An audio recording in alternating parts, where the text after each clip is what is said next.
نبی نے کیا فرمایا؟ جس نے خواہشات کو اپنا ہدف بنایا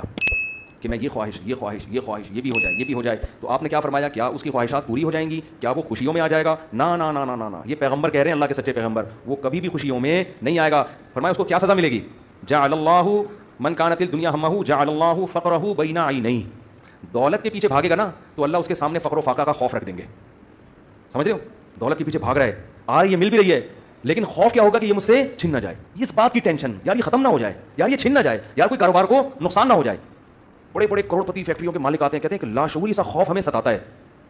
دنیا کی ہر نعمت ان کے پاس، مگر دماغ میں نا کہہ رہے ہیں ہمیں خود بھی نہیں پتا ہم ڈر کس چیز سے رہے ہیں، لیکن سکون نہیں ہے، ایک لاشعور میں خوف ہے جو ہمیں مسلسل ستا رہا ہے۔ یہاں ایک آیت کئی سال پہلے، سفید ٹوپی، پوری پراپر داڑھی، اور جناب سفید کرتا، بڑے ایسے نورانی چہرہ، اور پکے نمازی تھے، بہت بڑے تاجر، مجھے کہنے لگے مفتی صاحب میں ایک دل کی بات آپ سے شیئر کرنا چاہتا ہوں۔ میں نے کہا جی، کہنا میں نماز بھی پڑھتا ہوں، روزے بھی رکھتا ہوں، اہل اللہ کی صحبت میں بھی بیٹھتا ہوں، اور لیکن پتہ نہیں میرے دل میں سکون نہیں ہے، میرے دل میں سکون نہیں ہے۔ میں نے کہا آپ فیکٹری کے مالک ہیں، کوئی پرابلم ہے تو بتائیں۔ کہہ رہے نہیں کوئی پرابلم ہی نہیں ہے۔ میں نے کہا آپ کے ساتھ بے سکونی پتہ ہے کیا؟ میں جانتا ہوں آپ کی بے سکونی، آپ کو یہ ڈر ہے کہ اس فیکٹری کا کوئی نقصان نہ ہو جائے، جیسی زندگی ابھی ہے پتہ نہیں یہ ہمیشہ ویسی رہے گی بھی یا نہیں رہے گی۔ تو نماز تو آپ نے پڑھ لی، آپ نے زکاتیں بھی دے دیں، آپ نے روزے بھی رکھ لیے، لیکن یہ جو لاشعور میں خوف ہے نا، اس خوف کا کوئی ازالہ کرنے والا نہیں ہے، کیونکہ آپ کو پتہ ہے یہ شیورٹی، یہ گارنٹی کوئی بھی نہیں لے سکتا کہ تمہیں نقصان کبھی بھی نہیں ہو سکتا، کیونکہ آپ نے اپنی زندگی میں دیکھا ہے بڑے بڑے کاروبار چلتے ہوئے ٹھپ ہو جاتے ہیں، لوگ روڈ پہ آ جاتے ہیں۔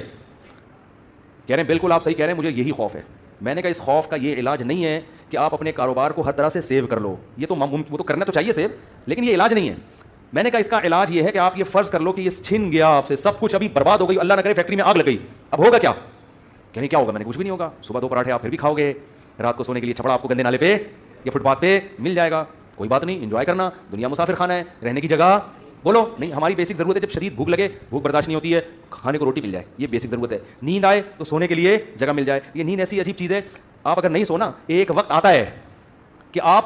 بچو گے بھی نا تو کانٹوں پہ بھی نیند آ جائے گی آپ کو۔ اب جیسے میرے ساتھ ہوتا ہے نا، نیند نہیں ہو رہی، ایک وقت جب بہت زیادہ جمع ہو جاتی ہے، پھر ہم نہیں بھی سونا چاہ رہے ہوتے، سو رہے ہوتے ہیں۔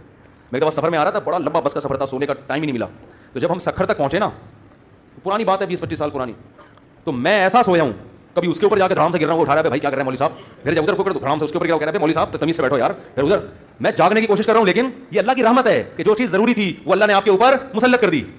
تو میں نے کہا نیند کا بھی کوئی ٹینشن لینے کی ضرورت نہیں ہے، سونے کی کہیں بھی جگہ نہ ہوئی نا آپ کو، اور جب گہری نیند آتی ہے نا انسان پہ مسلط ہوتی ہے، بے شک نرم گدا نہ بھی ہو، سونے کا مزہ خاندانی آتا ہے۔ آدمی کہتا ہے کہیں سر ٹکانے کی، کوئی بندے سے کہتا ہے تو خالی ہاتھ یوں رکھ کے کھڑا ہو جا تھوڑی دیر کے لیے، کہیں سر ٹکانے کی ذرا سی جگہ مل جائے، ایسا مزہ آتا ہے سونے میں۔ وہ جو سبزی والا جو میرے پیسے لے کے بھاگا تھا نا، وہ ٹھیلے پہ سوتا تھا رات کو، وہ رات کو ٹھیلے پہ سوتا تھا، اس کو سکون تھا نا، اس کی سکون نہیں تھا اصل میں، وہ تھک اتنا جاتا تھا نا فراڈ کر کے ادھر سے پیسے، تو رات کو آ کے اب اس کو جگہ نہیں ملی، تو میں نے کہا